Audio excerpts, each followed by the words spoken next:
it's a disturbing reminder that for a black American, equality is a facade.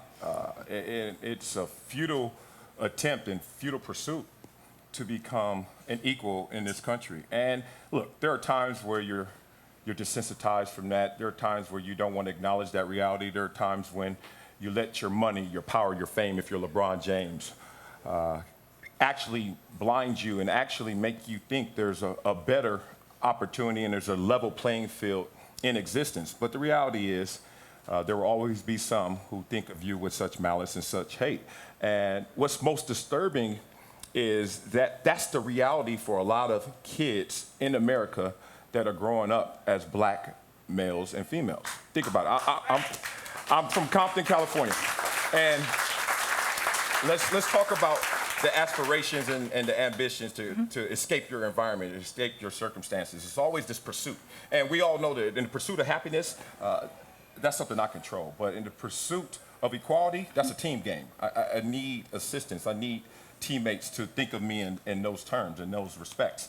And I thought about it the same way. I used my education and I used my athletics to get me to a better place. And think about that. I was a football player who chose to go to an Ivy League school, in part because I wanted to get to a place where you couldn't use even my education against me. Not just another football player, not just another guy who escaped because of his physical tools. A dumb jock. And dumb jock. And then to get to that place and have these disturbing reminders that that's never going to be your reality. It's the same reason why Colin Kaepernick in this Bay Area took a knee. It's the same reason he took a knee to really highlight for the common black American that if LeBron James is going to face this kind of disgust, this kind of attempt, what do you think the normal That's exactly what black I thought. American is feeling right now? And I think that if you parallel these two experiences, you will see that what LeBron James is speaking of is something that he can't escape, I couldn't escape, and I don't think any black American escapes, which is we're going to one day get to a place where we're thought of as equals. So I want to talk about this both from the act that took place and from the symbolic issue that it somehow represents. First of all, on this specific act of LeBron's home in Los Angeles, there's an investigation going on. We don't know who did this. Could be a teenager, could be all of our perfect vision of what a racist in America looks like in 2017. But it doesn't matter. Regardless of who it is, that person is someone most certainly with tiny, tiny sense of self, tiny manhood.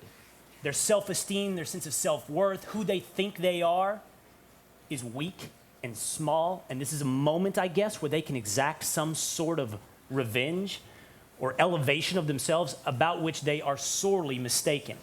Now, what does it represent? I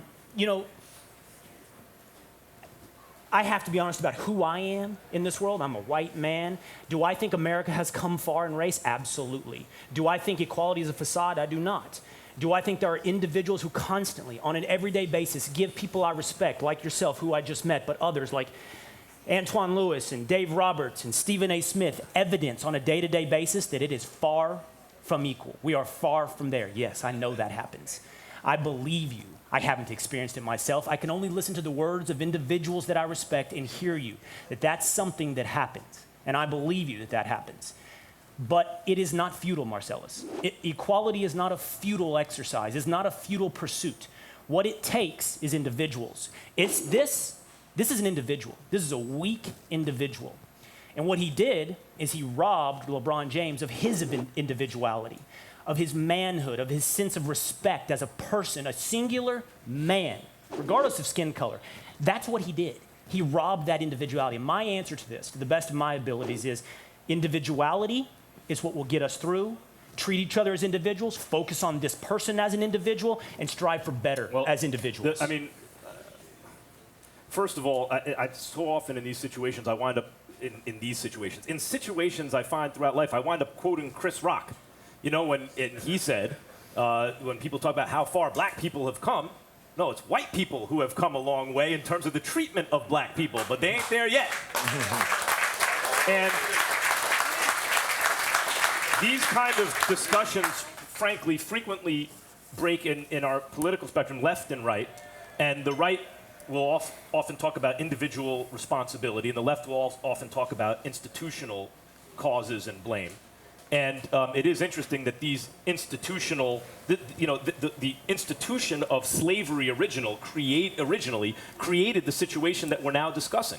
So the individuals taking responsibility is important, but this remains an institutional problem that needs to be addressed not only on an individual level, but on an institutional level. But I want to talk about this as it relates to LeBron James and this anonymous coward who did this. How else do you describe this anonymous coward? But to call him by the only name we know. We don't know his name or her name. Think about LeBron James for a second. The reveal of who he is. The most scrutinized athlete since high school in the history of this country. Like, since high school, we all knew who he was. Who has somehow lived up or maybe even surpassed all the expectations. Who's done it in a social media era without one misstep.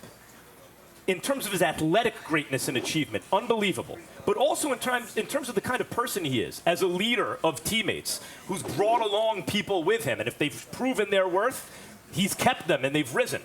Who has done with, not only shown with his money, but with his time, efforts to make the world a better place in his community and outside. That's who LeBron James is, a man of character, of principle, who doesn't shy away from difficult social issues. That's who he is. That's who he's revealed himself to be. And who has the anonymous coward revealed themselves as? An anonymous coward.